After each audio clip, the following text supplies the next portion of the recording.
I have several pieces of advice that I would give to someone newly diagnosed with MS. Probably my main one would be to accept the MS diagnosis. Took me around 7 years to finally accept my diagnosis, but since that day, it's been really, really important in helping me try and look forward rather than look back and dwell on what's happened. I used to think that being stubborn and could just get me through everything, but then I found a couple of relapses later I'm starting to reevaluate that. A little bit of naivety is still probably a good idea, because if you're just thinking, oh my god, this is going to happen and this will happen, then you're just going to stress yourself, because it might really never happen just because of how MS is. It's a bit random. The uncertainty that MS brings me on a day-to-day basis, it's a bit like saying, how do you deal with the uncertainty of life? You don't know what's around the corner. No one knows what's around the corner. But for people with MS, it's just a sort of bigger uncertainty. You know, we really don't know what's coming. So I just take it a day at a time. That is where the whole uncertainty comes from. You don't really know if you're going to have a good day or a bad day. But I try and enjoy the good days. And when I'm having a bad day, believe that the next one's going to be good. I try my hardest not to think about my future and try and say to myself, you know, hopefully my disease won't progress and hopefully I'll stay healthy.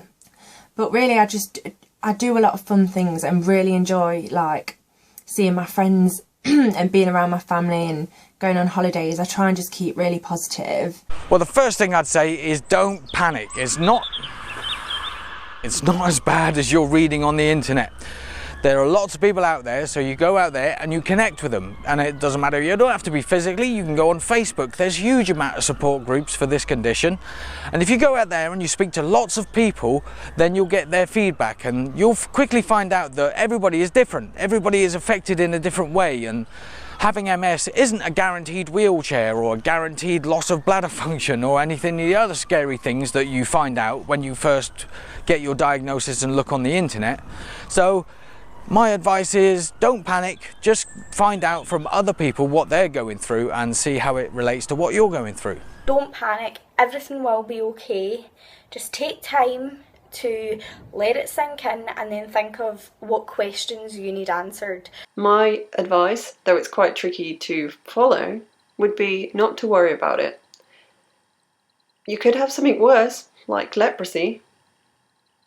Not sure there's much of that around at the moment. If I had one piece of advice for someone that's recently been diagnosed with MS, it would be that don't focus on all the stories you hear about what might happen to you and this, that and the other. What's the point of me dwelling on the negatives about the fact that I might end up in a wheelchair or I might lose my hair? Why not just live for the positives, the things I can do, rather than focus on stuff that is out of my reach? I'd say that this part, like the new diagnosis, is the scariest bit because you don't really know what it is and you've just been given this label and you don't know what it's going to do to you. And your head's a little bit all over the place at the start, but things do get better. I just don't let it stop me from doing anything. And sometimes if you need to, just cry, like have a big cry about it and just try and enjoy the things that you love.